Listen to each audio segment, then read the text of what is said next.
বাড়ি গিয়ে দেখছি বিরাট আয়োজন। মা অনেক রান্না করেছে আজকে।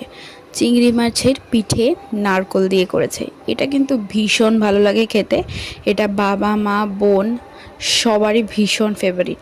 আর আজকের সমস্ত রেসিপিগুলো আমার ভীষণ পছন্দের। এখানে রয়েছে সজনে ডাঁটা দিয়ে ভেন্ডি পোস্ত, যেটা আমার দিদা খেতে ভীষণ পছন্দ করে।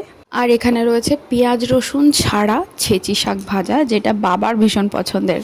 আর এই যে রেসিপিটা দেখছো, এই দুর্দান্ত স্বাদের রেসিপিটা আমি মায়ের কাছে খেতে চেয়েছিলাম। সেটা হলো লতি আর চিংড়ি মাছ দিয়ে সর্ষে বাটা দিয়ে কলা পাতায় ভাজা।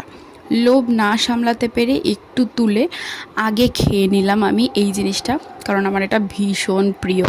খেতে গিয়ে চোখ বন্ধ হয়ে গেল, এত ভালো খেতে ছিল। আর শুধু এখানে শেষ নয়, আরও রয়েছে কাতলা মাছ ফুলকপি আলু দিয়ে ঝোল।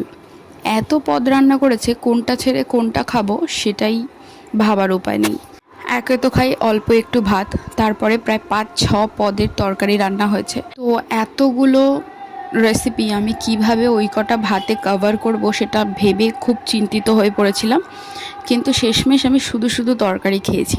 কষ্টে শিষ্টে শেষ করলাম। আর বাড়ি চলে আসার পর মা এরকম আঙুল কামড়ে থুতু দিয়ে দিল, যাতে আমার নজর না লাগে, কারণ আমি খুব সুন্দরী তো সেই কারণে।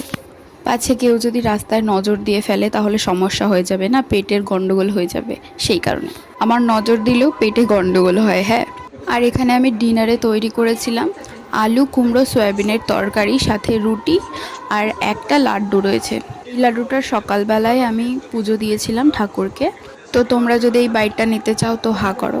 ভিডিওটা ভালো লাগলে like comment share and subscribe করে দিও। টাটা।